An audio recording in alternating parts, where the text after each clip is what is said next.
log 2 ये जो है इसमें ऑयलर्स फार्मूला यूज कीजिए। ठीक है, सी ऑप्शन। तो मैं आगे प्रोसीड कर रहा हूं।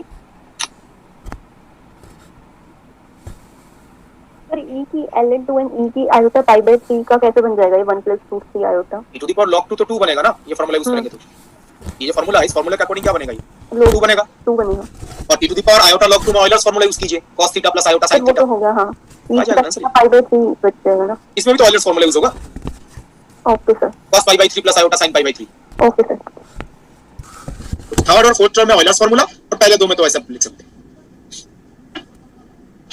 तो मैं आगे प्रोसीड कर रहा हूं। Let's try this question. ये जो आप लोगों को डीपीपी शीट मैंने भेजा था उसका ही क्वेश्चन है। Let's try this.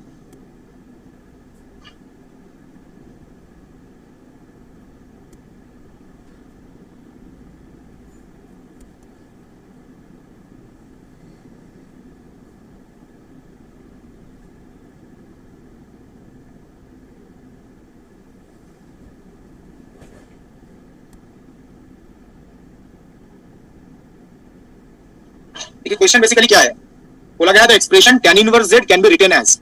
ये tan इनवर्स z एक्सप्रेशन है उसको हम कैसे लिख सकते हैं, और चार ऑप्शंस में log गिवन है, कुछ log के टर्म्स गिवन है। जैसे tan इनवर्स z को हमें लिखना है और आंसर जो है वो log के टर्म्स में है। मतलब बेसिकली हमें यहाँ पे क्या करना है, tan इनवर्स z को in terms of logarithmic function express करना है। क्वेश्चन बेसिकली है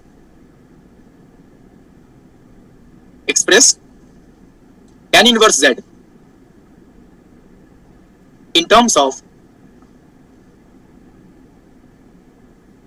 लॉगरिथमिक फंक्शंस। चार ऑप्शन में लॉगरिथमिक फंक्शन है, तो tan इनवर्स z को लॉगरिथमिक फंक्शन के फॉर्म में एक्सप्रेस करना है। अब आप ये सोचिए जो tan inverse z logarithmic functions में कैसे रिलेट कर सकते हैं, तो ये आपको सोचना पड़ेगा, तभी आप स्टेप बाय स्टेप कैलकुलेशन कर सकते हैं। tan इनवर्स z उसको log में कैसे लिखेंगे? हाँ बताइए सर। सीरीज का यूज करके। कौन सी सीरीज का? tan इनवर्स z के? नहीं, tan इनवर्स के साइन सर आर्गुमेंट थीटा से जो tan इनवर्स का रिलेशन है उससे। बट ये tan इनवर्स तो पूरे z का है ना, पूरे z का है। ये सिंपल, ये थीटा तो ये जो z जो है ये कॉम्प्लेक्स नंबर है। ये बोलो z के बदले लिखेंगे, मुझे लगता है कितना आसान होगा ये, अगर z के बदले r या ऐसे कुछ लिखते हैं। बस ये कॉम्प्लेक्स नंबर है z, ये रियल नहीं। या अभी किसी ने सही बताया था tan जो है, हाँ बताइए। कर लेते हैं सर, इसे tan इनवर्स z को एज्यूम कर लेते हैं, उसके बाद फिर उसे ट्रांसफर कर देते हैं, sin cos में कन्वर्ट कर लेंगे, उसके बाद आउट ऑफ फॉर्म में ले लेंगे, ऐसा कुछ। स्कूल लेवल में जब आप लोगों ने लॉगरिथमिक फंक्शन पढ़ा था, लॉगरिथमिक फंक्शन बेसिकली किससे रिलेटेड होता है? लॉगरिथमिक फंक्शन का जो डेफिनेशन लिखा जाता है तो उसमें लॉग के पहले कौन सा फंक्शन रहता है? एक्सपोनेंशियल। लॉग फंक्शन जो है वो किससे रिलेटेड है? एक्सपोनेंशियल से ना। किसी इक्वेशन में अगर एक्सपोनेंशियल फंक्शन रहता है उसको हम लॉग में भी लिख सकते हैं, तो लॉग में एक्सप्रेस करने का मतलब एक्सपोनेंशियल फंक्शन आएगा, बिकॉज़ एक्सपोनेंशियल आ गया तब तो हम लॉग लिख ही सकते हैं। ठीक है ना। क्वेश्चन में tan इनवर्स z है। अब देखिए tan इनवर्स z से अगर हमने tan z पता कर लिया, tan z tan कुछ पता कर लिया, tan को आप sin और कोसाइन में लिख सकते हैं और sin और कोसाइन को एक्सपोनेंशियल में लिख सकते हैं। रिपीट कर रहा हूं, जैसे ये tan इनवर्स z है, अगर आपने किसी तरीके से इस रिलेशन में कहीं पे tan आ गया, tan, तो tan को आप लिख सकते हो sin बाई कोसाइन, और sin कोसाइन को एक्सपोनेंशियल में चेंज कर सकते हैं, और एक्सपोनेंशियल में आ गया तो लॉग में चेंज करना कोई बड़ी बात तो है नहीं। तो ऐसा स्टेप फॉलो करेंगे। तो पहले हमें tan लाना है, tan को sin कोसाइन में लिखेंगे। तो देखिए हमें tan इनवर्स z कैलकुलेट करना है। सपोज हमने tan इनवर्स z को p अज्यूम कर लिया, कुछ भी अज्यूम कर सकते हैं, सर ये p अज्यूम करना है। tan इनवर्स z को आपने p अज्यूम कर लिया। tan इनवर्स z अगर p है तो z will be equal to tan p, and tan p is nothing but sin p by cos p। ऐसा आपको स्टेप बाय स्टेप चलना पड़ेगा जी, डायरेक्ट आप लॉग में तो नहीं पहुंच जाएंगे। पहले tan इनवर्स से कुछ tan का फॉर्म आएगा, tan से होगा sin कोसाइन, sin कोसाइन को एक्सपोनेंशियल में लिख सकते हैं, और अल्टीमेटली आपको क्या कैलकुलेट करना है? अल्टीमेटली आपको tan इनवर्स z पता करना है, मतलब p पता करना है। ये पूरा कैलकुलेशन करके अल्टीमेटली आपको p पता करना है, बिकॉज़ p ही क्या रिप्रेजेंट करता है? tan inverse z। तो tan को तो sin कोसाइन में लिख लिया, अब इसको एक्सपोनेंशियल में चेंज करते हैं। ये कल रिलेशन हमने पढ़ा था, sin कोसाइन को हम एक्सपोनेंशियल में लिख सकते हैं। sin p होता है 1/2 iota e to the power p minus e to the power minus p divided by cos p होता है 1/2 e to the power p plus e to the power minus p। Sir e to the power i p, e to the power i p होगा sir. बिल्कुल।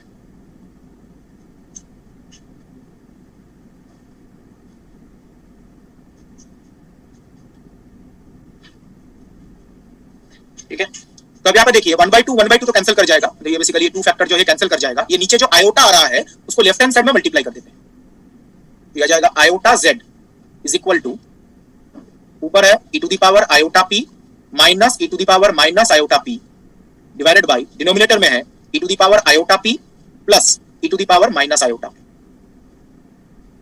To factor cancel कर गया और नीचे जो iota था उसको यहाँ पे लेफ्ट हैंड साइड में मल्टीप्लाई कर दिया। अब आप यहाँ पे नोटिस कीजिए ये जो यहाँ पे रिलेशन आया है ये किस फॉर्मेट का है, 1 सेकंड। इसके बाद हम क्या कर सकते हैं p पता करने के लिए एनीवन? कंपोनेंट और डिविडेंड। बिल्कुल component to dividend rule apply कर सकते हैं। यहाँ पे देखिए क्या फॉर्मेट है, iota z by 1 equal to this. Format basically ऐसा है। ये आप लोगों ने स्कूल लेवल में ये कंपोनेंट टू डिविडेंड रूल पढ़ा होगा जब आप रेशियोज पढ़ते थे, अलजेब्रा में जब रेशियो पढ़ते थे तो component to dividend rule, if a by b equal to c by d, अगर ये रेशियो गिवन है then according to component to dividend rule ये आएगा a plus b upon a minus b is equal to c plus d upon c minus d। यहाँ पे हम ये component dividend rule जो है ये अप्लाई कर सकते हैं। तो यही फॉर्मेट है, देखिए a by b, look at the pointer, a by b equal to c by d, ये हम कंपोनेंट डिविडेंड रूल अप्लाई कर सकते हैं। तो क्या आएगा a प्लस b, तो iota z plus 1 by a minus b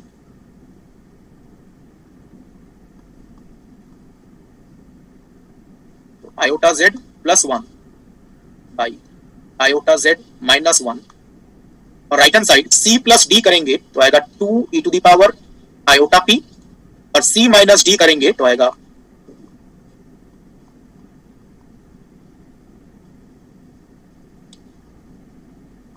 just हमने यहाँ पे कंपोनेंट डिविडेंड रूल जो है वो अप्लाई किया है, a plus b by a minus b, c plus d by c minus d। Clear है स्टेप एवरीवन? Yes sir. तो इसको जस्ट सिंप्लीफाई करके p पता करना है। एक तो आप देखिए टू फैक्टर कैंसिल कर रहा है और जो राइट हैंड साइड है, राइट हैंड साइड को आप क्या लिख सकते हो, इसको आप लिख सकते हो minus e to the power 2 iota p, जो राइट हैंड साइड है। इसको नेक्स्ट स्टेप में लिखते हैं। तो यहाँ पे हमने कंपोनेंट डिविडेंड रूल अप्लाई किया, तो मैं आगे प्रोसीड कर रहा हूं।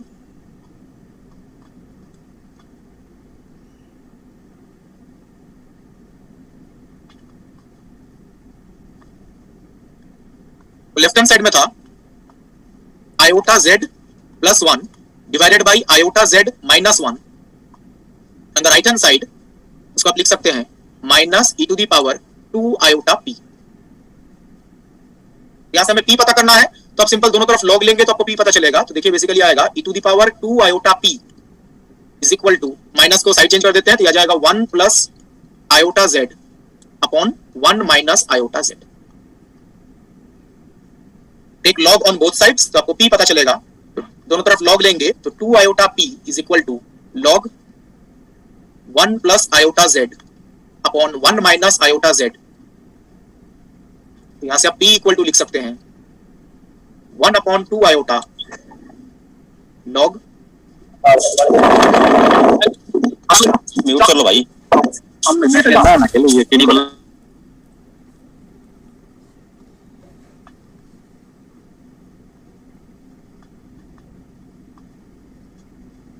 p इक्वल टू ये आ जाएगा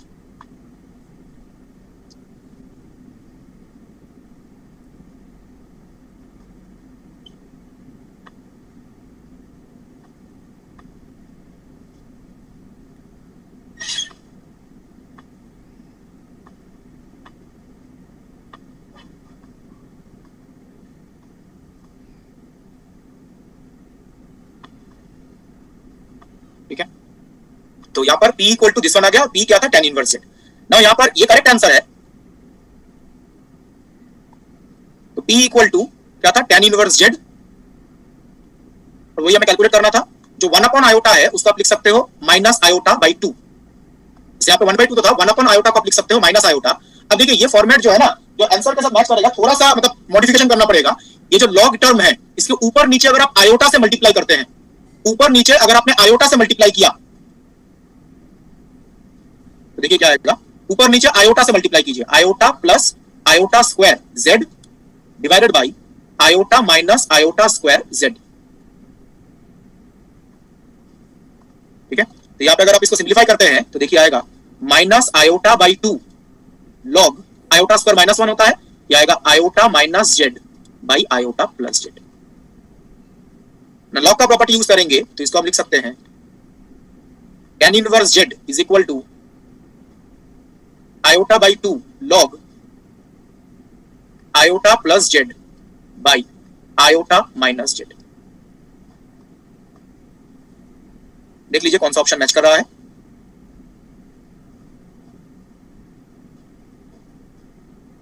सी option is matching, this is C option. तो इस तरीके से आप फाइनल आंसर तक पहुंच सकते हैं। यही पूछा गया था क्वेश्चन में, tan इनवर्स जेड को आप लॉग के टर्म्स में कैसे एक्सप्रेस करेंगे। ध्यान रखिएगा ये भी करेक्ट है, ऐसा नहीं है कि ये जो एक्सप्रेशन है ये भी करेक्ट है, बट ऑप्शन में जैसे गिवन है उसमें चेंज करने के लिए हमने थोड़ा मैथमेटिक्स किया। 1 अपॉन आयोटा को माइनस आयोटा लिखा और ऊपर नीचे आयोटा से मल्टीप्लाई कर दिया। ऊपर नीचे आयोटा से मल्टीप्लाई करेंगे तो फाइनली आंसर आ जाएगा ऑप्शन सी। इसने बोला है ऑप्शन 4 करेक्ट क्यों नहीं है। ऑप्शन 4 मैच कर रहा है क्या? I don't think so. Option 4 match कहां कर रहा है? ऑप्शन 4 में जो गिवन है और ये सेम थोड़ी ना है। इसने बोला ऑप्शन 4 करेक्ट क्यों नहीं है। ऑप्शन 4 और ये जो क्वांटिटी है इसमें साइन का चेंज आएगा, चेक कीजिए, प्लस माइनस साइन का चेंज है। These are the options. Option 4 में जो है दिस वन और जो हमने कैलकुलेट किया उसमें साइन का चेंज है प्लस माइनस का।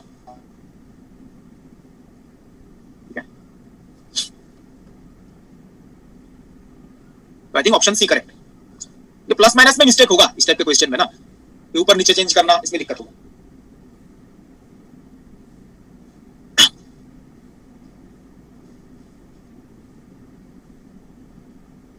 तो मैं आगे प्रोसीड कर रहा हूं।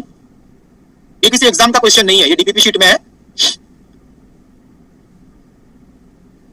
मैं आगे प्रोसीड कर रहा हूं। Clear everyone?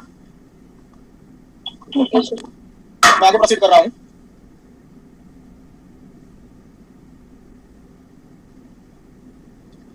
तो नेक्स्ट पार्ट, ये तो हमने अभी तक जो बेसिक चीजें हैं कॉम्प्लेक्स नंबर के बारे में उससे रिलेटेड कुछ चीजें डिस्कस कर रहे थे। मैं कॉम्प्लेक्स एनालिसिस में कुछ जगह पे नहीं बहुत जगह पे ही हम circle, circular disc, circular annulus इनके बारे में बात करेंगे। तो कॉम्प्लेक्स एनालिसिस में कुछ पर्टिकुलर कर्व्स या पर्टिकुलर शेप्स के बारे में हम डिस्कस करेंगे और उनका यूज भी फ्रीक्वेंटली होता है। तो वो कौन से शेप्स है या कौन से कर्व्स है? Circle, circular disc, circular annulus. तो वो क्या होता है, उनके इक्वेशंस क्या होते हैं, वो हम डिस्कस करेंगे। ठीक है, बिकॉज एग्जाम में ऐसा जरूरी नहीं है जो क्वेश्चन में लिखा रहे सर्कल है, सर्कुलर डिस्क है, सर्कुलर एनुलस है। जस्ट आपको इक्वेशन दिया होगा और इक्वेशन देख के आपको आइडिया लगाना है वो किस चीज को रिप्रेजेंट कर रहा है। तो मैं आगे प्रोसीड कर रहा हूं।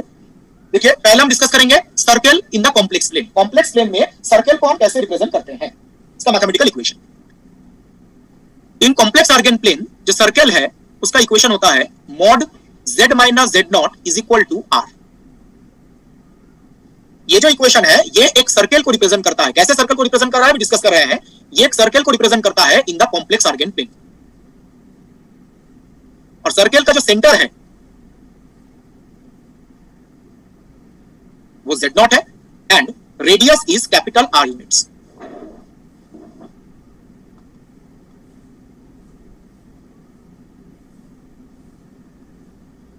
तो ऐसा कोई इक्वेशन अगर आपको दिखता है कहीं पे आएगा बहुत जगह पे, ये इक्वेशन रिप्रेजेंट करता है एक सर्कल को जिसका सेंटर कहां पे है z नॉट और रेडियस कितना है R यूनिट्स। ठीक है, जैसे देखिए यहाँ पे जो डायग्राम ड्रॉ किया गया है बेसिकली कॉम्प्लेक्स आर्गन प्लेन। तो real axis x, imaginary axis y। ठीक है, दिस इज द ओरिजिन। तो यहाँ पे एक सर्कल ड्रॉ किया गया है जिसका सेंटर जो है वो z नॉट पे है। एक चीज मैं यहाँ पे मेंशन कर देता हूं जो कोई गलत मतलब अंडरस्टैंडिंग दिमाग में ना रहे, इस सर्कल मैंने फर्स्ट क्वाड्रेंट में ड्रॉ किया है तो ऑलवेज सर्कल फर्स्ट क्वाड्रेंट में ही होगा। सर्कल किसी भी क्वाड्रेंट में हो सकता है, सर्कल किसी भी क्वाड्रेंट में हो, कुछ पोर्शन फर्स्ट में कुछ पोर्शन सेकंड में, ऐसा भी हो सकता है। कोई भी सर्कल हो किसी भी क्वाड्रेंट में इक्वेशन यही होता है। ऐसा नहीं है कि ये सिर्फ फर्स्ट क्वाड्रेंट के सर्कल को रिप्रेजेंट करता है। सर्कल किसी भी क्वाड्रेंट में हो सकता है, कहीं पे भी हो सकता है। सर्कल को हम ऐसे रिप्रेजेंट करेंगे इन कॉम्प्लेक्स एनालिसिस।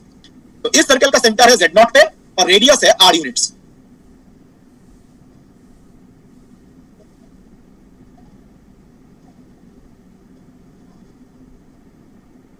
ठीक है, सेंटर है z नॉट और रेडियस है R यूनिट। तो ये सर्कल का जो इक्वेशन है वो ये, और ये सर्कल किसी भी क्वाड्रेंट में कहीं पे भी हो सकता है in the complex Argand plane.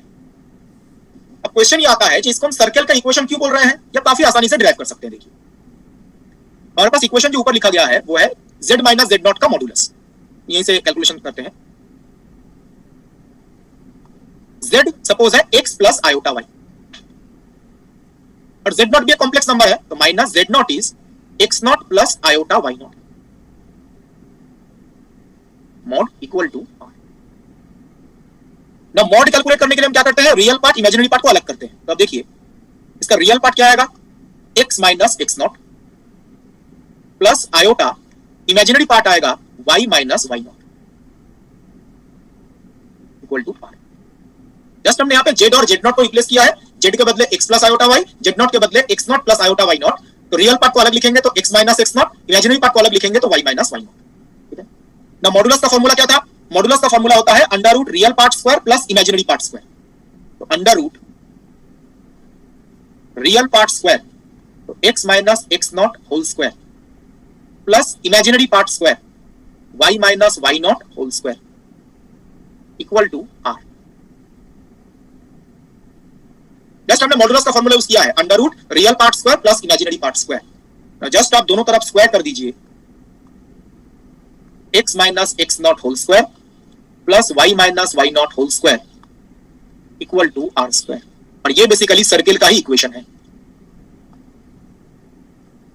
नहीं, ये तो सबको पता है, ये सर्किल को रिप्रेजेंट करता है। जस्ट यहाँ पे कॉम्प्लेक्स फॉर्म में लिखा गया है, ऐसा नहीं कोई अलग सर्किल है। जो सर्किल आप लोगों ने पढ़ा है वो अलग सर्किल है, तो ये तो सर्किल का इक्वेशन है। ठीक है, इस सर्कल का सेंटर कहां पे है? X not y not, radius कितना है? R units. तो ये एक सर्कल को रिप्रेजेंट करता है having centre at x not y not. X not y not जो है वो जेड नॉट का कोऑर्डिनेट है, तो जेड नॉट पॉइंट है उसका कोऑर्डिनेट है x not y not and radius r units.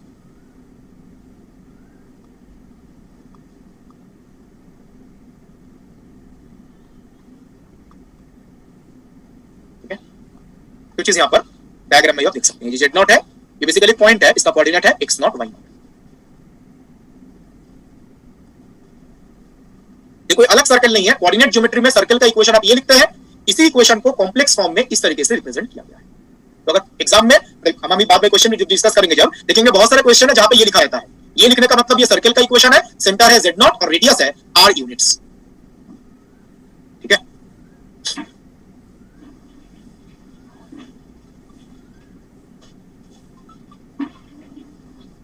Clear everyone? किसी को डाउट है तो हैंड रेज कर सकता है, मैं म्यूट कर दूंगा।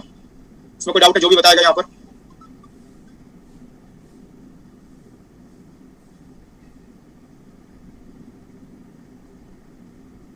ठीक है, तो मैं आगे प्रोसीड कर रहा हूं। तो कॉम्प्लेक्स प्लेन में सर्कल को तो हम इस तरीके से रिप्रेजेंट करते हैं। नेक्स्ट आएगा सर्कुलर डिस्क। ठीक है, ये बेसिकली सर्कुलर रिंग है। इनका डिफरेंस ये तो आपने एमटी में बहुत जगह देखा होगा, सर्कुलर रिंग और सर्कुलर डिस्क। तो ये क्या रिप्रेजेंट करता है? ये रिप्रेजेंट करता है सर्कुलर रिंग।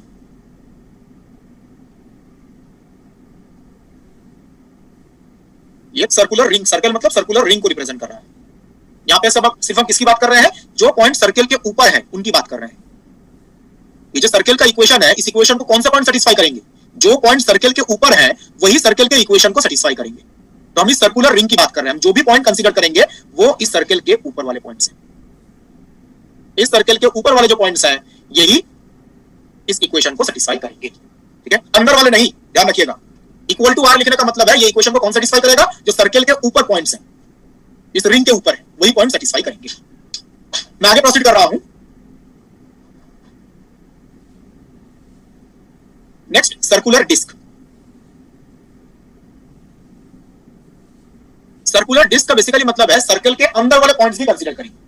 सर्कल के अंदर वाले पॉइंट्स भी कंसीडर करेंगे। जैसे modulus z minus z not equal to r, अभी कुछ देर पहले हमने डिस्कस किया। ये क्या रिप्रेजेंट करता है? ये सर्कल का इक्वेशन है और इस इक्वेशन को कौन सा पॉइंट सेटिस्फाई करते हैं? जो सर्कल के ऊपर वाले पॉइंट्स हैं। तो ये रिप्रेजेंट करता है पॉइंट्स ऑन द सर्कल। जो सर्कल के ऊपर पॉइंट्स हैं वो इस इक्वेशन को सेटिस्फाई करते हैं।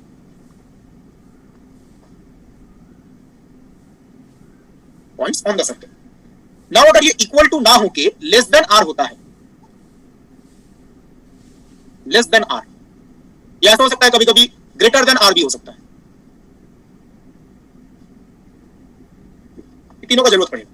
इक्वल टू आर का मतलब है points on the circle. Less than r का मतलब क्या होगा? एनीवन? लेस देन आर का मतलब Points inside Point the inside circle. Circle. तो ये रिप्रेजेंट करता है पॉइंट्स इनसाइड द सर्कल।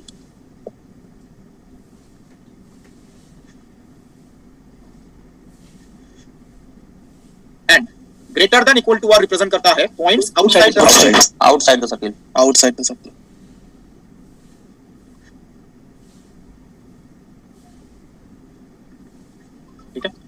पे जो हम सर्कुलर डिस्क की बात कर रहे हैं ना, यहाँ पे जो सर्कुलर डिस्क की बात कर रहे हैं, सर्कुलर डिस्क भी दो टाइप के हो सकते हैं।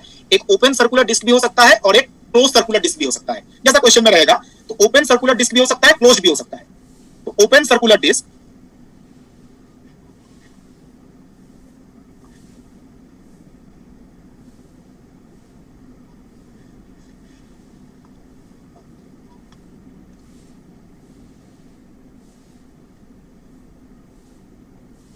ओपन सर्कुलर डिस्क का मतलब होता है points inside the circle.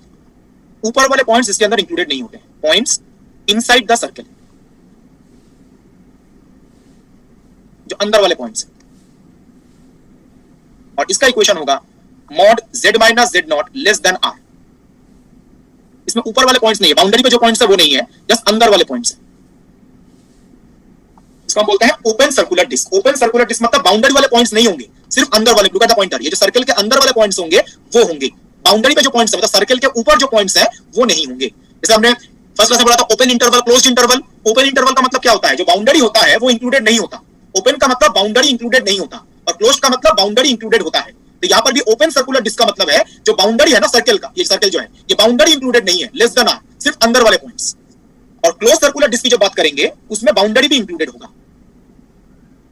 Closed circular disc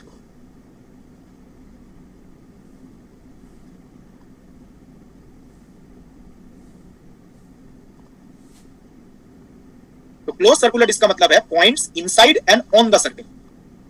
तो बाउंड्री वाले पॉइंट्स है वो भी इंक्लूड होगा इसमें, points inside and on the circle. नहीं, आउटसाइड वाला नहीं, inside and on the circle. तेरी मम्मी की जिद्दी वाला मुश्किल बोली तो उनको बहनों को नहीं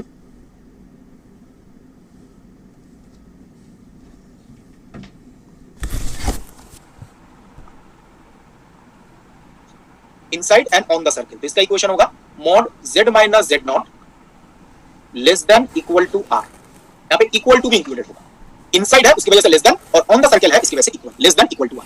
तो ये ओपन सर्कुलर डिस्क भी हो सकता है, ओपन सर्कुलर डिस्क भी हो सकता है, क्लोज सर्कुलर डिस्क भी हो सकता है। ओपन का मतलब सिर्फ अंदर वाले पॉइंट्स, क्लोज का मतलब अंदर वाले और बाउंड्री वाले पॉइंट्स। तो बेसिकली हम यहाँ पर सर्कुलर डिस्क का मतलब इसकी बात कर रहे हैं, मतलब अंदर वाले पॉइंट्स तो होंगे। जो सर्कुलर डिस्क है उसमें अंदर वाले पॉइंट्स तो होंगे। अगर ओपन सर्कुलर डिस्क होता है तो सिर्फ अंदर वाले पॉइंट्स होंगे, अगर क्लोज सर्कुलर डिस्क होता है तो अंदर वाले पॉइंट्स भी होंगे और सर्कल के ऊपर वाले पॉइंट्स भी होंगे। तो सर्कुलर डिस्क इज दिस। दोनों का इक्वेशन बता दिया जाए, ओपन क्लोज होगा तो क्या होगा। तो क्वेश्चन में अगर ऐसे इक्वेशन गिवन होते हैं तो वहां से आप काफी आसानी से आइडेंटिफाई कर सकते हैं। ये इक्वेशन है तो ओपन सर्कुलर डिस्क, ये इक्वेशन है तो क्लोज सर्कुलर डिस्क। ठीक है, बिल्कुल सही। इक्वल होगा तभी बाउंड्री इंक्लूड होगा। लेस देन का मतलब सिर्फ अंदर वाले पॉइंट्स, लेस देन का मतलब होगा सिर्फ अंदर वाले पॉइंट्स, और लेस देन इक्वल टू का मतलब है, लेस देन का मतलब अंदर वाले पॉइंट्स और इक्वल टू का मतलब है ऑन द सर्कल, मतलब बाउंड्री। जब इक्वल टू होगा तभी बाउंड्री इंक्लूडेड होगा, ध्यान रखिए। जब इस इक्वेशन में इक्वल टू आएगा तभी बाउंड्री इंक्लूडेड होगा। तो ये इक्वेशन इंपॉर्टेंट है, ठीक है। ऐसा नहीं आपको ड्रॉ करने को दिया जाएगा क्वेश्चन में। अगर ऐसा कोई थ्योरी आप पढ़ते हैं, कोई क्वेश्चन सॉल्व करने की कोशिश करें, अगर उसमें ऐसा इक्वेशन गिवन है तो वो देखकर आपको आइडेंटिफाई करना पड़ेगा ये ओपन सर्कुलर डिस्क है, ये क्लोज सर्कुलर डिस्क है, इसलिए ये चीजें बताई जाएगी, पता होनी चाहिए। ऐसा नहीं एग्जाम में बैठ के चेक करते रहे, इक्वेशन देख के आइडिया लगना चाहिए ये ओपन सर्कुलर डिस्क है, ये क्लोज सर्कुलर डिस्क है। मैं कोशिश कर रहा हूं, तो हमने सर्कल और सर्कुलर डिस्क के बारे में डिस्कस किया। नेक्स्ट सर्कुलर एनुलस, ये भी इंपॉर्टेंट है। और ये सर्कुलर डिस्क हम डिस्कस कर रहे हैं ना, ये पता कब यूज करेंगे, जब हम टेलर सीरीज एक्सपेंशन डिस्कस करेंगे। टेलर सीरीज एक्सपेंशन में ये सर्कुलर डिस्क का यूज होगा, टेलर सीरीज एक्सपेंशन। ओके, वहां पे ऐसे सर्कुलर डिस्क आते हैं। नेक्स्ट सर्कुलर एनुलस, और ये सर्कुलर एनुलस है, ये बेसिकली हम लॉरेंट सीरीज एक्सपेंशन जब डिस्कस करेंगे तब यूज होगा सर्कुलर एनुलस। तो ये सर्कुलर एनुलस है, इसको आप रिंग शेप रीजन भी बोल सकते हैं। सर्कुलर एनुलस और ring shape reason,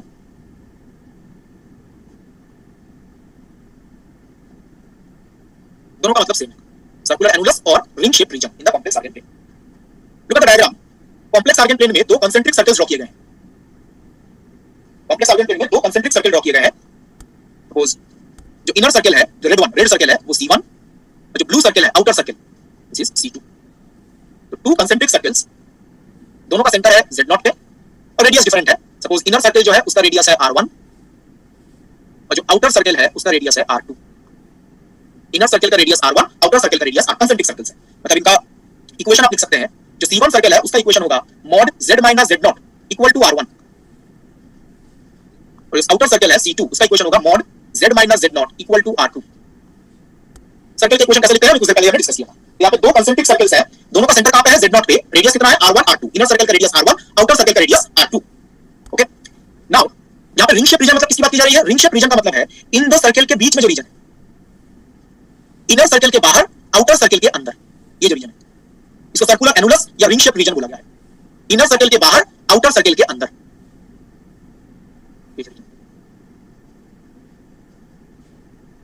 this is ring shape region. Circular annulus और रिंग शेप रीजन दो कंसेंट्रिक सर्कल्स है, ठीक है, इसमें दो कंसेंट्रिक सर्कल्स है, इनर सर्कल के बाहर आउटर सर्कल के अंदर, ये जो रीजन है इसको कैसे एक्सप्रेस करेंगे? जो रिंग शेप रीजन है इसका इक्वेशन होता है this। तो ये इक्वेशन अगर कहीं पे रहता है तो देख के आपको आइडेंटिफाई करना पड़ेगा कि एक सर्कुलर एनुलस को रिप्रेजेंट कर रहा है, मतलब एक रिंग शेप रीजन को रिप्रेजेंट कर रहा है। अब जो रिंग शेप रीजन है, रिंग शेप रीजन है उसको वैसे कैसे एक्सप्रेस कर सकते हैं?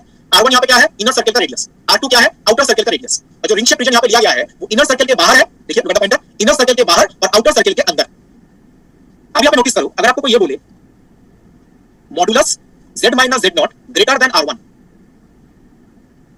और कोई दूसरा इक्वेशन लिखता है modulus z minus z not less then R2। जो पहला इक्वेशन लिखा गया है modulus z minus z not greater than R1, इसका मतलब क्या होगा? इसका मतलब होगा points outside the inner circle.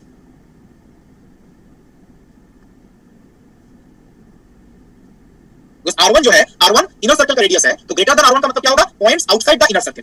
R2 किसका रेडियस है, तो लेस देन R2 का मतलब क्या होगा? Points inside the outer circle. R2 किसका रेडियस है? आउटर सर्कल का, तो लेस देन R2 का मतलब है points inside the inner circle, sorry outer circle.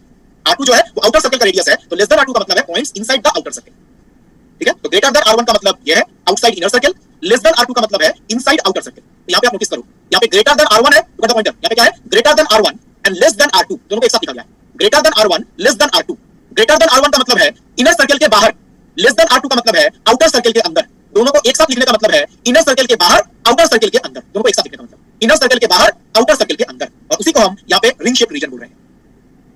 तो ये कौन से पॉइंट्स को रिप्रेजेंट करेगा? Points outside inner circle, inner circle के बाहर outside C1 and outer circle के अंदर इनसाइड C2, इनर सर्कल के बाहर आउटर सर्कल के अंदर, इसी को हम क्या बोलते हैं? Ring shape region. Look at the diagram, ये जो रीजन है दिस वन, ये क्या है? इनर सर्कल के बाहर आउटर सर्कल के अंदर, तो points outside the inner circle inside the outer circle, इसी को हम बोलते हैं सर्कुलर एनुलस और रिंग शेप रीजन, जो शेड किया गया है। और इस सर्कुलर एनुलस का या रिंग शेप रीजन का इक्वेशन है दिस वन, ठीक है। तो इसी क्वेश्चन में अगर ये रहता है, इसका मतलब ये है ये एक रिंग शेप रीजन है। इनर सर्कल कितना है? इनर सर्कल का रेडियस R1, आउटर सर्कल का रेडियस R2, और सेंटर कहां पे होगा? Z0 पे। ये इक्वेशन देने का मतलब ring shape region, inner circle का रेडियस R1, आउटर सर्कल का रेडियस R2, और दोनों का सेंटर कहां पे होगा? Z0 पे। इसमें मैं एक पर्टिकुलर एग्जांपल डिस्कस कर लेता हूं, जैसे हम देखेंगे। देखिए, जब मैं सर्कुलर डिस्क या सर्कुलर एनुलस डिस्कस किया तो ज्यादा क्लियर होगा। हां, इसने चैट बॉक्स में क्वेश्चन किया है, ये ओपन एनुलस है या क्लोज्ड एनुलस है? इज इट ओपन एनुलस और क्लोज्ड एनुलस? जैसे डिस्क आपका ओपन क्लोज्ड है, बिल्कुल ये ओपन एनुलस है, ओपन है, बिकॉज़ क्लोज्ड होता तो इक्वल साइन होता ना, यहां पे just less greater than less than है। अगर क्लोज्ड होता तो यहां पे इक्वल साइन होता, तो ये ओपन सर्कुलर एनुलस है, इसमें बाउंड्री इंक्लूडेड नहीं है। तो मैं ये सर्कुलर डिस्क और सर्कुलर एनुलस इसके एक दो पर्टिकुलर एग्जांपल डिस्कस करता हूं, फिर आप लोगों के डाउट जो है देखिए। तो ये तो हमने इन जनरल बताया, कुछ पर्टिकुलर एग्जांपल की अगर हम बात करें, जैसे हम डील करेंगे क्वेश्चंस में।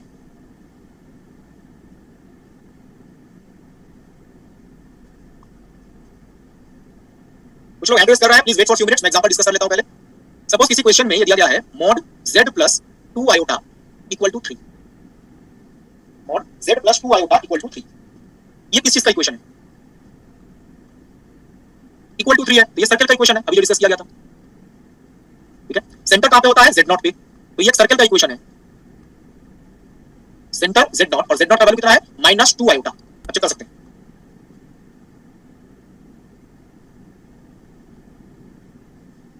Z0 कितना है? 2 iota, -2 iota, और रेडियस कितना है? 3 units.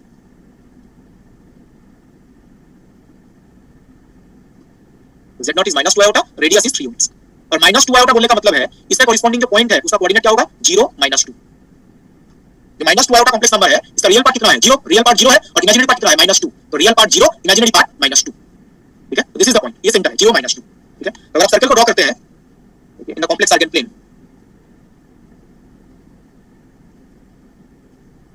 Real axis, imaginary axis, centre कहां पे है? 0, -2, तो 0, -2 मतलब नेगेटिव y एक्सिस, ठीक है। Suppose this one, this is -2 iota, ठीक है। और रेडियस कितना है? 3 यूनिट्स, ऐसा कुछ होगा।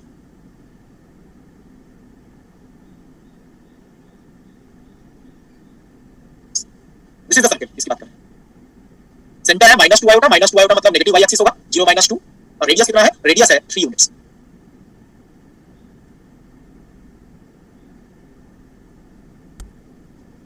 तो दिस इज द सर्कल जिसका इक्वेशन ऊपर लिखा गया है। ठीक है, तो अब देखिए यहाँ पर जो सर्कल है वो देखिए चारों क्वाड्रेंट में उसका कुछ ना कुछ पोर्शन है ही। जैसे मैं बोला सर्कल कहीं पे भी हो सकता है, ऐसा नहीं फर्स्ट क्वाड्रेंट होना जरूरी है। इस सर्कल का कुछ पोर्शन फर्स्ट क्वाड्रेंट में भी है, कुछ सेकंड में है, कुछ थर्ड में है, कुछ फोर्थ में है। तो कोई भी सर्कल हो हम इस तरीके से रिप्रेजेंट कर सकते हैं। ये जो फॉर्मेट होता है, तो एग्जाम में क्या होगा? एग्जाम में ऐसा इक्वेशन गिवन होगा। ये इक्वेशन में क्या आइडिया लगाना पड़ेगा? ये एक सर्कल को रिप्रेजेंट कर रहा है, इसका सेंटर होगा 0 - 2 पे और रेडियस होगा 3 यूनिट्स।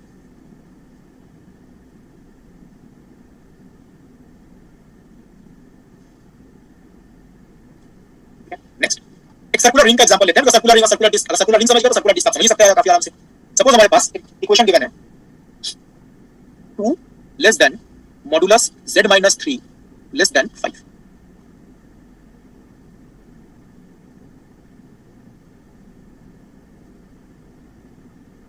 ठीक है, सपोज ऐसा इक्वेशन गिवन है।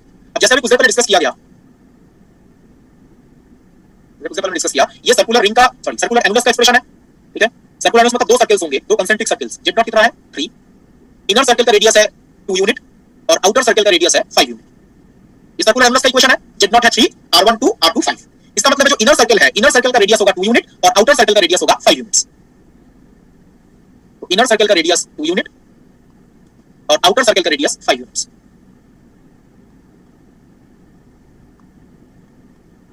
ठीक है, let's write the complex Argand plane.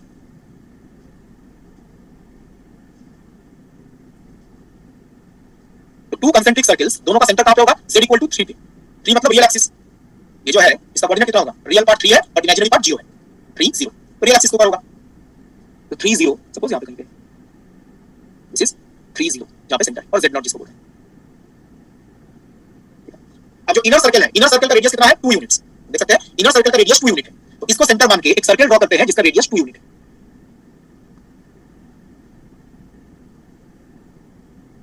Look like this, radius कितना है? 2 यूनिट और जो आउटर सर्कल है उसका रेडियस कितना है? 5 यूनिट्स। यहां पे हम यहां पे दो कंसेंट्रिक सर्कल्स ड्रॉ कर रहे हैं। सेंटर है 3 पे, इनर सर्कल का रेडियस है 2 यूनिट और आउटर सर्कल का रेडियस है 5 यूनिट्स।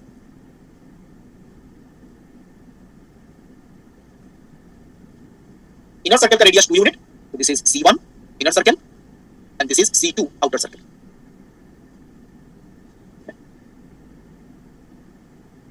इनर सर्कल का रेडियस 2 यूनिट है और आउटर सर्कल का 5 यूनिट।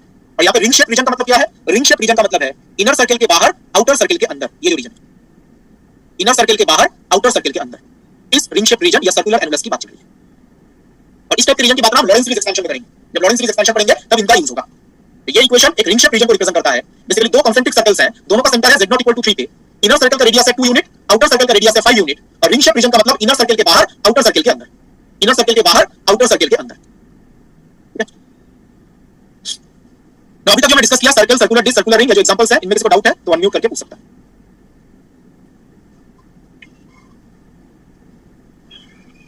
आपने बोला कॉन्सेंट्रिक सर्कल्स, सर उसमें दो सर्कल का सेंटर सेम होगा और एक्सिस भी सेम होता है। सेंटर तो समझ में आ गया सर, एक्सिस कैसे सेम होगा? एक्सिस मतलब किसकी बात कर रहे हैं? वो सर्कल कॉन्सेंट्रिक है तो कंसेंट्रिक का मतलब सिंपल सेंटर सेम है ना सर, उनके एक्सिस नहीं सेम होगी क्या? मतलब एक्सिस अलग से, एक्सिस मतलब किसकी बात कर रहे हैं बता सकते हो थोड़ा? उस कंसेंट्रिक मतलब अब सेंटर और रेडियस की बात करते हैं। हाँ सर, पर जो सर्कल होगा वो दोनों एक्सिस को दोनों सर्कल दोनों एक्सिस को टच करेंगे क्या? ऐसा नहीं, ऐसा कुछ नहीं। सिर्फ सेंटर सेम होना चाहिए, बाकी एक्सिस को टच करेगा नहीं करेगा ऐसा कुछ सिमिलरिटी नहीं। इसलिए यहाँ पे क्वेश्चन क्या है, ये इनर सर्कल का वाई एक्सिस को टच नहीं करना चाहिए। कैसे करेगा? ये सेंटर तो 3 पे है ना और ये इनर रेडियस तो 2 यूनिट है, टच कैसे करेगा? ये सेंटर 3 पे है, मतलब ऑरिजिन से डिस्टेंस कितना है इसका? 3 और ये इनर रेडियस तो 2 यूनिट है, तो इनर सर्कल वाई को टच क्यों करेगा? सेंटर 3 यूनिट है और इनर सर्कल का रेडियस 2 यूनिट है। अगर इनर सर्कल का रेडियस 3 यूनिट होता तब वाई यहाँ पे टच ऑरिजिन के थ्रू पास करता। ये 2 है, ये 3 है, ऑरिजिन के थ्रू पास नहीं करेगा। ये भी बता दीजिए कोई एनीवन, ये जो पॉइंट है इसका कोऑर्डिनेट कितना होगा? ये भी जरूर पढ़ सकता है। इस पॉइंट का कोऑर्डिनेट कितना होगा? 1 0 और इसका कोऑर्डिनेट माइनस उधर -2 0 5 यूनिट्स है ना जी, और इसका है 1 0। तो ये ऑरिजिन को के थ्रू पास नहीं करता। ऐसे ही ये जो पॉइंट है इसका कोऑर्डिनेट कितना होगा? 5 0 बिल्कुल सही। 2 रेडियस है और जो ये पॉइंट है इसका कितना होगा? 8 0 बस रेडियस प्लस माइनस करके आप पता कर सकते हैं। सर हमें ये कैसे पता लग रहा है यहाँ पे ये जो है Z03 जो है ये x एक्सिस का पॉइंट है? जेड आपका जेड क्या होता है? इसका जेड नॉट का रियल पार्ट कितना है बता सकते हैं? इसका रियल पार्ट कितना है 3 और इमेजिनरी पार्ट कितना है? 0 0। ये x और y का वैल्यू लिख रहा है ना जो 3 है, इसको हम ऐसे लिख सकते हैं 3 + i/0। इसका x कोऑर्डिनेट कितना होगा? ओके सर और y कोऑर्डिनेट 0 का मतलब ये एक्सिस के ऊपर ही होगा। Any other questions? बाकी क्लियर है? सर्कल, सर्कुलर डिस्क और सर्कुलर रेडियस इक्वेशन देके पहचान पाएंगे आप लोग? Yes sir. इंपॉर्टेंट है। बस अगर आइडेंटिफाई नहीं कर पाए उसके बाद आप क्वेश्चन सॉल्व नहीं कर पाएंगे अगर आपने गलत आइडेंटिफाई कर लिया तो। तो इसमें पॉइंट्स में डाउट हुआ है। कौन सा पॉइंट? तो जैसे 5,0 जो आपने पॉइंट लिया है ये तो C1 पे तो 2,0 आना चाहिए ना यहाँ पे। ये सेंटर भी तो 3 है, 3 के साथ 2 ऐड करेंगे तो 5 नहीं आएगा। ये सेंटर ओरिजिन थोड़ी ना है। इस सेंटर का कोऑर्डिनेट कितना है? 3,0। 3,0 तो 2 ऐड करेंगे तो कितना आएगा? 5,0 नहीं आएगा। तो मतलब इसमें ऐड होगा जो राइट में है तो ऐड होगा, लेफ्ट में है तो सब्ट्रैक्ट होगा। सेंटर ऑलवेज ओरिजिन पर होना जरूरी नहीं है। हां तो आपने जैसे बनाया सर्कल तो ये XY में कहीं भी बना सकते हैं, XY एक्सिस पे। जैसे ये X एक्सिस में तो आ सकता था ओनली फर्स्ट क्वाड्रेंट में। तो कैसे आ सकता है मुझे बताइए? अगर सेंटर आपका यहां पर है तो सिर्फ फर्स्ट क्वाड्रेंट में कैसे बना सकते हैं सर्कल? अगर सेंटर आपका यहां पे, सेंटर में अपने हिसाब से चूज कर रहा हूं, सेंटर तो मैं कैलकुलेट किया है 30। अगर सर्कल का सेंटर यहां पे है तो सर्कल फर्स्ट क्वाड्रेंट में कैसे आ सकता है? सिंपल बताइए, ऊपर नीचे तो आएगा सर्कल। ओके ये अपने मर्जी से हम बिल्कुल नहीं बना रहे हैं, जैसा सेंटर गिवन है उसके अकॉर्डिंग ड्रॉ कर रहे हैं। सेंटर अगर आपका यहां पर है तो पूरा सर्कल ऊपर कैसे आ सकता है? आधा ऊपर आधा नीचे तो आएगा। ओके आप बताइए, कोई क्वेश्चन था? Hello sir. हां बताइए। सर ये C1 और C2 का जो आपने एरो डाला है सर वो मतलब कैसे? कर्व का डायरेक्शन क्लॉकवाइज भी होता है, एंटी क्लॉकवाइज भी होता है। जो एंटी क्लॉकवाइज डायरेक्शन होता है वो पॉजिटिव डायरेक्शन होता है, इसलिए मैंने यहां पे एंटी क्लॉकवाइज दिया है। ओके ओके ठीक है, कर्व का डायरेक्शन क्लॉकवाइज भी हो सकता है, एंटी क्लॉकवाइज भी। जो एंटी क्लॉकवाइज डायरेक्शन होता है वो उसको पॉजिटिव डायरेक्शन बोलते हैं। कुछ नहीं गिवन है तो हम एंटी क्लॉकवाइज ही मान के चलते हैं। और क्लियर एवरीवन, मैं आगे प्रोसीड कर रहा हूं। सर ये सर्कल की इक्वेशन है z plus z minus z not equal to r, तो इसमें z not होगा तो सेंटर r z क्या दिखता है? z कोई भी कॉम्प्लेक्स वेरी कॉम्प्लेक्स है, एनी पॉइंट ये z जो है, मुझे आप एक चीज बताओ, ये जो इक्वेशन है इस इक्वेशन को कौन सा पॉइंट सैटिस्फाई करते हैं? इस इक्वेशन को कौन सा पॉइंट सैटिस्फाई करते हैं? x and y। सर्कल के ऊपर वाले पॉइंट, सर्कल के अंदर वाले पॉइंट्स कौन से पॉइंट सैटिस्फाई करते हैं? ऊपर वाले सर्कल के ऊपर सर्कल के ऊपर वाले पॉइंट। सर्कल के ऊपर कितने पॉइंट्स हैं? राइट में इनफाइनाइट। तो ये जो सर्कल है इसके ऊपर इनफाइनाइट नंबर ऑफ पॉइंट्स हैं और यही पॉइंट्स इस इक्वेशन को सैटिस्फाई करेंगे। तो यहां पे जो z है, z is any arbitrary point on the circle. Equation में ये z है, it is any arbitrary point on the circle. Circle के ऊपर कोई भी पॉइंट लीजिए उसी को z बोला गया। सर आप बताइए। सर ये जो आपने बोला था ओपन सर्कुलर एनुलस में, तो इसमें जैसे इसमें जो रिंग फॉर्म कर रहा है ना, तो अगर इसको हम क्लोज सर्कुलर एनुलस बनाएंगे तो इसमें चांसेस है कि ये एक डिस्क भी बन सकता है। नहीं, डिस्क में इनर आउटर रेडियस नहीं होता, डिस्क में एक ही रेडियस होता है। अच्छा मतलब नहीं, अगर वो r1 = r2 हो गया तो फिर मतलब हम जैसे इसमें जैसे R1 सर्कुलर में R1 = R2। नहीं r1 r2 नहीं, मतलब z minus z not r1 r2 के समान हो गया। अगर ठीक है, यहां पे इक्वल साइन हो गया। हां इक्वल हो गया तो वो तो एक डिस्क में चेंज हो सकता है ना? नहीं, डिस्क में दो रेडियस कहां से आ गए मुझे बताइए? डिस्क के केस में कितने रेडियस की बात कर रहे थे? मतलब सेम हो गया, फिर मतलब दोनों रेडियस सेम हो गया। दोनों रेडियस सेम कहां हो गया?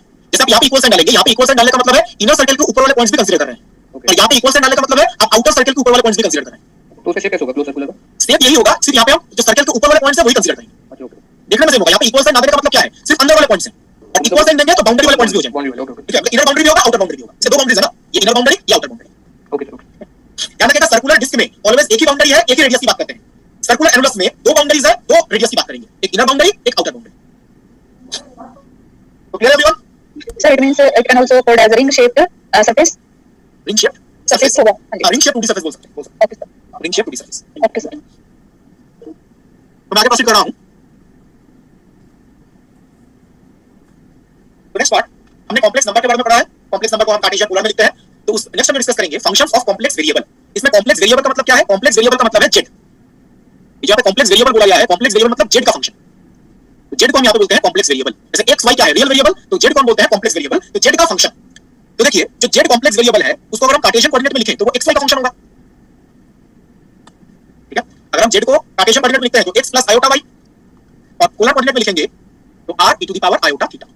इसका मतलब है इन कार्टेशियन कोऑर्डिनेट z जो है वो x y का फंक्शन है, और पोलर कोऑर्डिनेट में z किसका फंक्शन है? r और थीटा का फंक्शन। ठीक है, तो जो फंक्शन ऑफ z होगा, जैसे z का रियल पार्ट इमेजिनरी पार्ट है, z का रियल पार्ट है x, इमेजिनरी पार्ट है y, तो जैसे z का रियल पार्ट इमेजिनरी पार्ट है वैसे ही जो फंक्शन ऑफ z होगा उसका भी real part imaginary part exist करेगा। तो f ऑफ z का जो रियल पार्ट है उसको लिखा जाता है u, और जो इमेजिनरी पार्ट है उसको लिखा जाता है v। रिपीटिंग, जैसे z का रियल पार्ट x है, इमेजिनरी पार्ट y है, तो जो z का फंक्शन होगा उसका भी एक रियल पार्ट होगा, एक इमेजिनरी पार्ट होगा। रियल पार्ट को बोला जाता है u और इमेजिनरी पार्ट को बोला जाता है v। अगर हम कार्टेशियन कोऑर्डिनेट की बात करें, कार्टेशियन कोऑर्डिनेट में z किसका फंक्शन होता है? xy का। कार्टेशियन कोऑर्डिनेट में z होता है xy का फंक्शन, तो जो रियल और इमेजिनरी पार्ट होगा u एंड v वो भी किसका फंक्शन होगा? x और y का फंक्शन होगा। u is the imaginary part, u is the real part, v is the imaginary part. z अगर xy का फंक्शन है तो u भी xy का फंक्शन होगा। सिमिलरली z अगर r थीटा का फंक्शन है तो u भी किसका फंक्शन होगा? r थीटा का। u is the real part, v is the imaginary part. ठीक है, now some example on this. कि कोई भी फंक्शन आप ले सकते हैं, ठीक है, z आपका एक कॉम्प्लेक्स वेरिएबल है, आप यहां पे कोई भी फंक्शन कंसीडर कर सकते हैं। तो मैं दो एग्जांपल यहां पे लिखूंगा, एक कार्टेशियन में और एक पोलर कोऑर्डिनेट में। तो दोनों का यूज पता होना चाहिए कैसे हम लिख रहे हैं, कार्टेशियन में कैसे, पोलर में कैसे। तो देखिए, ये कैलकुलेशन में पहले भी किया था, इसलिए मैं वो एग्जांपल ले रहा हूं। f of z = zq, z का फंक्शन है तो f of z = zq। z के बदले आप लिख सकते हो x + iota y, मतलब पहले कार्टेशियन कोऑर्डिनेट ले रहा हूं, ठीक है, x + iota y। तो आई थिंक फर्स्ट क्लास में भी हमने कैलकुलेट किया था, इसमें a plus b whole cube का फॉर्मूला यूज करेंगे, a plus b whole cube का, और देखिए क्या आता है, रियल पार्ट आएगा x क्यूब, एनीवन याद है किसी को कैलकुलेट किया था हमने, इसका रियल पार्ट क्या आएगा, माइनस 3x वाई स्क्वायर, बिल्कुल x cube minus 3xy square plus iota, imaginary part क्या आएगा, 3x square i minus y cube. Minus y cube. ये z क्यूब के जो एक्सप्रेशन है ना, ये आपको पता होने चाहिए, एग्जाम में हेल्पफुल होगा ये जो एक्सप्रेशन है। तो यहाँ पे हमने z का फंक्शन लिया z क्यूब, और यहाँ पे हमने कार्टेशियन फॉर्म यूज किया है, z के बदले x प्लस आयोटा y, तो ये आ गया। तो आप नोटिस कीजिए इसका जो रियल पार्ट है दिस इज u, ये किसका फंक्शन है xy का, और जो इमेजिनरी पार्ट है जिसको v बोलते हैं ये भी किसका फंक्शन है xy का। तो हमने कार्टेशियन कोऑर्डिनेट यूज किया है इसलिए xy का फंक्शन है। अनदर एग्जांपल, इसी को अगर हम पोलर कोऑर्डिनेट में लिखे, देखिए सेम फंक्शन रखते हैं z cube, polar coordinate use करते हैं, इसको आप लिख सकते हो, देखिए z is r e to the power iota theta whole cube, ये आएगा r cube e to the power iota 3 theta. अब ऑयलर्स फार्मूला अगर आप यूज करते हैं तो देखिए रियल पार्ट आएगा r cube cos 3 theta plus imaginary part iota into imaginary part आएगा r cube sin 3 theta. Just हमने यहाँ पे क्या किया है, e to the power iota 3 theta, इसमें ऑयलर्स फार्मूला यूज किया जो लास्ट क्लास में बताया गया था, इसको आप लिख सकते हो cos theta plus iota sin 3 theta. तो अब देखिए यहाँ पे रियल पार्ट क्या है, r cube cos 3 theta, this is u, और इसका फंक्शन है ये r थीटा, इमेजिनरी पार्ट है r क्यूब sin 3 थीटा, और ये r और थीटा का फंक्शन। तो कार्टेशियन कोऑर्डिनेट में लिखेंगे तो u और v xy का फंक्शन होगा, पोलर कोऑर्डिनेट में लिखेंगे तो u और v r और थीटा का function. Clear everyone? Yes, sir. ऐसा कोई भी फंक्शन लिख सकते हैं, रियल पार्ट इमेजिनरी पार्ट आ जाएगा, और real part imaginary part identify करना काफी इंपॉर्टेंट है, ठीक है। तो और एक मैं एग्जांपल ले रहा हूं बिकॉज़ ये फंक्शंस यूजफुल है, ठीक है, जब हम डिफरेंट पार्ट डिस्कस करेंगे कॉम्प्लेक्स में। सपोज आपके पास फंक्शन है cos z, इसका रियल पार्ट और इसका इमेजिनरी पार्ट, z के बदले आपने लिखा x प्लस आयोटा y, तो cos of x plus iota y। तो cos a प्लस b का फॉर्मूला यूज कीजिए, क्या होता है cos a plus b, cos a cos b minus sin a sin, बिल्कुल सही, cos a cos b minus sin a sin b, तो cos a cos b minus sin a sin b। Now first part cos x को तो same रखते हैं, cos iota y को क्या लिख सकते हैं, कल बताया था cos hyperbolic, बिल्कुल cos hyperbolic y minus sin x, और sin आयोटा y को क्या लिख सकते हैं, iota sin hyperbolic, iota sin hyperbolic y। ये रिलेशन कल हमने ड्राइव किया, तो हमने फंक्शन चूज किया था cos z, उसको हमने x प्लस आयोटा भी चेंज किया z के बदले, और ये आ गया। आप नोटिस कीजिए cos z का जो रियल पार्ट है वो ये है, this is a function of xy, इसको हम q बोलते हैं, this is a function of xy, और इमेजिनरी पार्ट यहां से आ जाएगा, माइनस साइन इंक्लूड होगा, माइनस होगा, देखो ऐसे लिख देते हैं, तो लिखने में थोड़ी आसानी होगी, माइनस को भी इसके अंदर लिख लेते हैं, plus iota minus sin x into sin hyperbolic y। तो आयोटा के साथ जो टर्म है वो इमेजिनरी पार्ट है, तो this is the imaginary part of cos z। ये हो सकता है कभी-कभी कोई सिचुएशन में कोई यूज करना ही पड़े, ये cos z का इमेजिनरी पार्ट इस तरीके से कैलकुलेट कर सकते हैं। इस स्टेप वाला कौन सा स्टेप, ये वाला जो ये cos iota y equal to cos hyperbolic y होता है ना, कल क्लास में रिलेशन बताया गया था, cos iota cos hyperbolic y, और जो sin आयोटा y होता है, sin आयोटा y क्या होता है, आयोटा sin हाइपरबोलिक y, ठीक है। जस्ट हमने ये cos आयोटा y और sin आयोटा y को हाइपरबोलिक फंक्शन में चेंज किया है, कल के क्लास में नोट चेक कीजिए तो उसमें डिराइव किया था हमने ये रिलेशन, ठीक है ना। इस तरीके से आप real part imaginary part calculate तो कर सकते हैं, ठीक है, माइनस नहीं आता, चेक करके देखिए, ये पहले डिस्कस किया था, मैं जल्दी भूल जाएगा तो कैसे चलेगा। sin आयोटा y जो होता है वो आयोटा sin हाइपरबोलिक y होता है, चेक कीजिए ये रिलेशन, यहाँ पे ये प्लस ही होता है, यहाँ पे माइनस है तो रह जाएगा यहाँ पर, ठीक है ना। इंपॉर्टेंट पार्ट है जिसके लिए मैं एग्जांपल डिस्कस कर रहा हूँ, अगर आपको कोई पूछता है जो cos z जो है इसका वैल्यू किस रेंज में होगा तो क्या आंसर होगा, प्लस +1 to -1, नहीं तो कॉम्प्लेक्स, मैं +1 to -1 नहीं होता, ये z कॉम्प्लेक्स वेरिएबल है, ध्यान रखिएगा। अगर हम sin x और cos x की बात करते हैं, sin x और cos x इसका जो रेंज है वो -1 से +1 के बीच में होता है। इसमें x रियल वेरिएबल है या कॉम्प्लेक्स वेरिएबल है, रियल, तो x रियल वेरिएबल है, तो sin x cos x का जो वैल्यू है वो -1 से +1 के बीच में होगा। बट ध्यान रखिएगा कोई अगर ऐसे सिमिलरली बोल दे तो ये गलत कांसेप्ट है, जो sin z और cos z जैसे हम यहाँ पे डिस्कस कर रहे हैं, sin z cos z, z complex variable है, इसका रेंज भी बस फॉर फंक्शन तो सिमिलर फॉर्मेट का ही है, बट ये टोटली रॉन्ग है, it's wrong. sin z cos z का वैल्यू -1 से +1 के बीच में होगा, ये जरूरी नहीं है, यहाँ पे z कॉम्प्लेक्स वेरिएबल है, ध्यान रखिएगा। जब यहाँ पे -1 to +1 के बीच में क्यों था, बिकॉज़ यहाँ पे x जो है वो रियल वेरिएबल है, x रियल वेरिएबल है तो -1 to +1 में सही है, बट यहाँ पे z कॉम्प्लेक्स वेरिएबल है तो ये रिलेशन गलत है। अब आपको लग सकता है ये x के बदले z लिखने की वजह से क्या ऐसा चेंज हो गया, ये रिलेशन में गलत बता दिया। अभी हमने cos z क्या होता है कैलकुलेट किया, cos z का रियल पार्ट ये होता है, इमेजिनरी पार्ट ये होता है। अब मुझे बताइए रियल पार्ट में देखिए cos x के साथ-साथ cos हाइपरबोलिक भी है, और इमेजिनरी पार्ट में sin x के साथ-साथ sin हाइपरबोलिक भी है। जो cos हाइपरबोलिक और sin हाइपरबोलिक होता है उसका वैल्यू किस रेंज में हो सकता है, कल ग्राफ बताया गया था, पहले cos हाइपरबोलिक का बताइए, 1 to infinity 1 to 1 to infinity, minimum value 1 होता है x = 0 पे। और अगर हम sin हाइपरबोलिक y की बात करें, इसका ग्राफ भी कल बताया गया था, minus infinity to -infinity to infinity, बिल्कुल सही। तो sin और sin x cos x का वैल्यू तो -1 to +1 के बीच में है, बट जो ये cos हाइपरबोलिक sin हाइपरबोलिक है इसका वैल्यू तो इंफिनिटी माइनस इंफिनिटी हो सकता है ना, इसका वैल्यू तो इंफिनिटी माइनस इंफिनिटी हो सकता है। तो आप बताइए यहाँ पे दोनों का प्रोडक्ट है, cos x और cos हाइपरबोलिक y, इनका प्रोडक्ट है sin x sin hyperbolic y, तो cos z का वैल्यू भी किस रेंज में होगा, -infinity to infinity. बिल्कुल minus infinity to plus infinity cos z as well as sin z दोनों को ट्रू है ये जैसे हमने cos z के लिए कैलकुलेट किया वैसे आप sin z के लिए भी कैलकुलेट कर सकते हैं cos z sin z का जो वैल्यू है वो किस रेंज में होता है नॉट -1 to +1 बिल्कुल गलत कांसेप्ट है because cos z sin z के अंदर हाइपरबोलिक फंक्शन प्रेजेंट है ये इंफिनिटी क्यों बन सकता है बिकॉज़ जो cos z और sin z आएगा उसके अंदर हाइपरबोलिक फंक्शन प्रेजेंट है और हाइपरबोलिक फंक्शन का वैल्यू इंफिनिटी माइनस इंफिनिटी हो सकता है इसलिए जो cos z sin z है वो -इंफिनिटी टू +इंफिनिटी के बीच में कहीं पे होगा दिस इज करेक्ट वो तो ये गलती करते हैं जो cos z sin z है तो -1 से +1 के बीच में होगा तो दिस इज करेक्ट और इंफिनिटी इसलिए बन रहा है क्योंकि इसके अंदर cos हाइपरबोलिक और sin हाइपरबोलिक प्रेजेंट है अब यहां पे चेक करो ये चीज नोटिस करो तो पूरे पार्ट की बात नहीं करो रियल पार्ट की बात करो देखिए रियल पार्ट में क्या प्रेजेंट है cos x cos हाइपरबोलिक 1 ये प्रेजेंट है cos x का वैल्यू फाइनाइट होता है बिकॉज़ cos x का रेंज क्या है -1 to +1 तो cos x का वैल्यू ऑलवेज फाइनाइट है बट जो cos हाइपरबोलिक y है ये तो इनफाइनाइट बन सकता है ना जो cos x है वो फाइनाइट है but cos hyperbolic y infinite बन सकता है तो फाइनाइट इनटू इनफाइनाइट क्या बन जाएगा इनफाइनाइट ये फाइनाइट है बट ये तो इनफाइनाइट बन सकता है तो प्रोडक्ट भी इनफाइनाइट बन सकता है ऐसा ही sin x का वैल्यू फाइनाइट है sin x का वैल्यू -1 से +1 के बीच में होता है बट जो sin हाइपरबोलिक y है sin hyperbolic y minus infinity भी हो सकता है प्लस इंफिनिटी भी हो सकता है तो sin x जो है उसका वैल्यू फाइनाइट होगा बट sin हाइपरबोलिक y का वैल्यू इनफाइनाइट भी हो सकता है तो जो प्रोडक्ट है वो भी इनफाइनाइट हो सकता है इसलिए बोला गया जो cos z sin z जो है वो minus infinity to plus infinity के बीच में हो सकता है बिकॉज़ cos z और sin z के एक्सप्रेशन में cos हाइपरबोलिक प्रेजेंट है और sin हाइपरबोलिक प्रेजेंट है cos हाइपरबोलिक और sin हाइपरबोलिक का वैल्यू इनफाइनाइट भी हो सकता है इसलिए cos z sin z infinite भी हो सकता है तो आज के लेक्चर में यहीं पे खत्म करता हूं किसी को कोई डाउट है तो अनम्यूट करके पूछ सकते हैं सर वो उठाना आपने लास्ट स्लाइड करना सर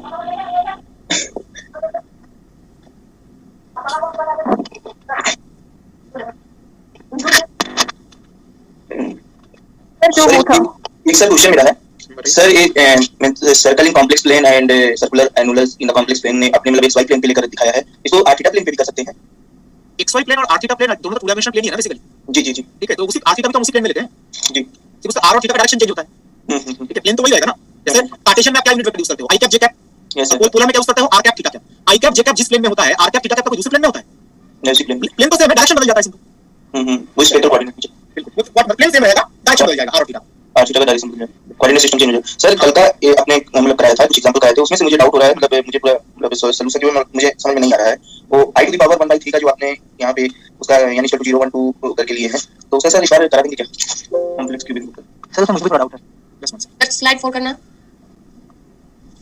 जो iota टू द पावर 1/3 है iota टू द पावर 1/3 अब iota के बदले ऑयलर्स फार्मूले के बदले हमने लिखा था e to the power iota 4n + 1 pi/2 और बाहर है 1/3 तो ये अगर आप ये पावर में प्रोडक्ट कर देते हैं तो बेसिकली आएगा e to the power iota 4n + 1 pi/6 n के कौन सा वैल्यूज लेंगे 0 1 2 0 1 2 इसमें अगर आप n का वैल्यू 0 लेते हैं तो ये आएगा e to the power z is e to the power iota pi/6 ऐसे तो cos pi/6 कितना होगा cos pi/6 होगा √3/2 प्लस iota sin pi/6 होगा 1/2 ये तो आएगा ना ठीक है अब आप मुझे बताइए इसको क्या आप ऐसे लिख सकते हो प्लस है ना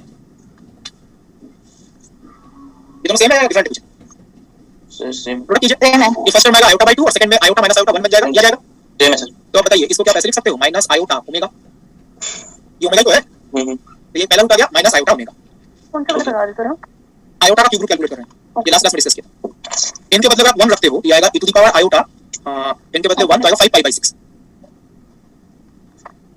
5 pi/6 मतलब 150 डिग्री हां तो cos 150 कितना होगा -2/2 minus √3/2 okay and plus iota sin 150 1/2 Euler's formula now इससे भी अगर आपने माइनस iota कॉमन लिया देखिए माइनस iota कॉमन लेकर क्या लिख सकते हो minus 1/2 minus iota √3/2 and this is nothing but minus iota omega square and last one इनके बदले अगर आप 2 रिप्लेस करो तो आएगा e to the power iota 9 pi/6 9 pi/6 मतलब 3 pi/2 बेसिकली तो cos 3 pi/2 तो cos 3 pi/2 हो जाएगा 0 plus iota sin 3 pi/2 sin 3 pi/2 होगा -1 हो जाएगा माइनस iota तो तीन रूट्स आ गए ना minus iota omega minus iota omega square and minus iota ये तीन क्यूब रूट्स हैं ठीक है आप बताइए सर मेरा डाउट वहां पर था 1 का जो हम फोर्थ रूट निकाल रहे थे ना वहां पर सर आपने वहां पर रूट बताया था 1i - 1 और -i बताया था sir roots 1 omega omega square और ओमेगा क्यूब भी हो सकता है वहां पर तो वो तो ओमेगा ओमेगा से नोटेशन है ना वो तो ओमेगा का वैल्यू तो iota आएगा जब आप फोर्थ रूट करोगे तो नोटेशन था ना 1 ओमेगा ओमेगा स्क्वायर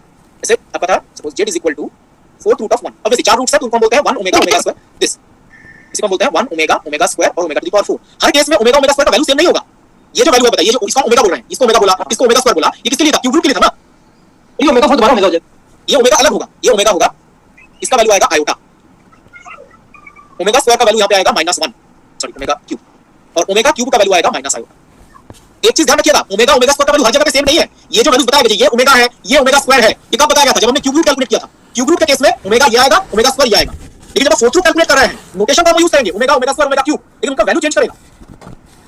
ओमेगा का वैल्यू हर जगह पे सेम नहीं होता। आपने कहा था कि ओमेगा जब अगर करेंगे तो हम लोग आयोटा में बस माइनस साइन चेंज कर देंगे, लेकिन ओमेगा स्क्वायर में माइनस 1 क्यों कर रहे हैं फिर? कैलकुलेट करो ना पहले। अब मुझे बताओ, ओमेगा अगर आयोटा है तो ओमेगा स्क्वायर आयोटा स्क्वायर नहीं होगा? हेलो सर, आप इसके साथ कंपेयर क्यों कर रहे हो? ये तो ओमेगा किसके लिए था? क्यूब रूट के लिए था ना। यहाँ पे हम क्यूब रूट कैलकुलेट कर रहे हैं।